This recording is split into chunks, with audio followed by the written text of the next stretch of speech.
L'information est le premier pouvoir. Vista News. Richard Boni-Ourou, bonjour. Bonjour, monsieur Avancé. Que vous inspire l'arrestation du général Louis-Philippe Oundéon? Je pense que, pour être un peu terre à terre, c'est un peu son vœu, je dirais. Mais Son vœu, comment? je pense qu'il a fait le vœu plusieurs fois qu'il voulait qu'on l'arrête ou il attendait qu'on l'arrête, un truc comme ça. Mais ce que je voudrais dire, c'est que on peut déplorer la manière. Bon, parce qu'on a vu des images passer en tata dans la nuit, la manière un peu cavalière avec laquelle il a été arrêté. Mais je pense que pour avoir dit qu'il avait été sollicité pour faire un coup d'État, alors qu'il y a un spectre de coup d'État qui plane sur le pays, je pense qu'il serait de bon ton qu'on l'interpelle, tout au moins qu'on envoie une convocation pour qu'il puisse venir s'expliquer sur les commanditaires de ce coup d'État-là. Je pense que dans un état de droit, c'est ce qui se fait. Il a été sollicité, mais il n'avait jamais collaboré. Il n'a jamais collaboré. Mais je pense qu'il devrait collaborer. Collaborer avec ceux qui voulaient faire le coup d'État? Non, pas collaborer avec ceux qui voulaient faire le coup d'État, mais collaborer avec la justice pour pouvoir éclairer cette histoire-là. Je pense que c'est ce qu'il devait faire. Vous pensez que c'est pour ça qu'on l'a arrêté?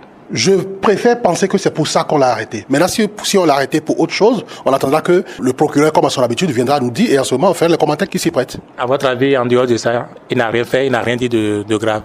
Je pense qu'il a dit beaucoup de choses. Et vous voyez, moi, ça fait partie des choses que je reproche à l'opposition parce qu'elle n'est pas proactive. À l'opposition et un peu, si vous voulez, à la classe politique, parce qu'elle n'est pas proactive. Et on aurait pu sauver M. Philippe Oundéon, dans ce sens que, dès qu'il a commencé à faire cette déclaration, on aurait pu, l'opposition, qui a au moins 28 députés, aurait pu rapidement former un collège de députés, une commission au sein de l'Assemblée nationale, l'interpeller, l'écouter, et puis tirer un rapport, même si possible, l'officialiser, afin qu'il devienne un interlocuteur. Parce qu'il a parlé il a dit beaucoup de choses sur la question sécuritaire. Donc, on aurait pu le sauver, on aurait pu l'encadrer, le recadrer.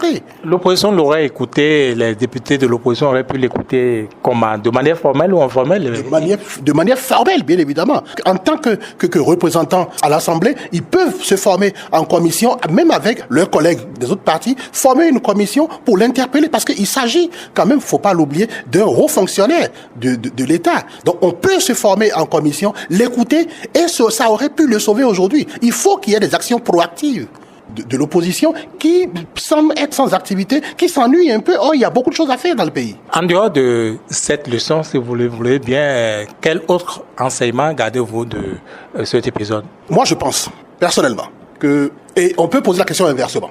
Est-ce que quand le général Philippe Oundéon était aux affaires avec l'ancien président Thomas Boni-Yayi, si un kidam, n'importe qui, ou même un autre haut fonctionnaire de son rang sortait et disait « Moi, j'ai été sollicité pour un coup d'État », quelle aurait été l'action qu'il aurait menée? Je pense qu'il aurait interpellé. Maintenant, je dis, et je le dis toujours, à chaque fois que je vous rencontre, que je suis contre la façon cavalière dont les arrestations sont faites. On aurait pu simplement lui envoyer une convocation, l'écouter, et si possible, le poursuivre s'il y a matière à le poursuivre. Puisque vous insistez, si c'est lié à l'affaire de coup d'État, si c'est parce qu'il aurait été approché pour un coup d'État, pourquoi on ne l'a pas arrêté depuis plus d'un mois, depuis qu'il a prononcé ses propos? De vous à moi, je ne connais pas combien de temps prennent les procédures judiciaires. Je ne suis pas la bonne personne pour répondre à ça. Ce serait être impliqué dans la procédure judiciaire. Je ne peux pas répondre. Richard Boni-Ourou, merci. Je vous remercie, monsieur.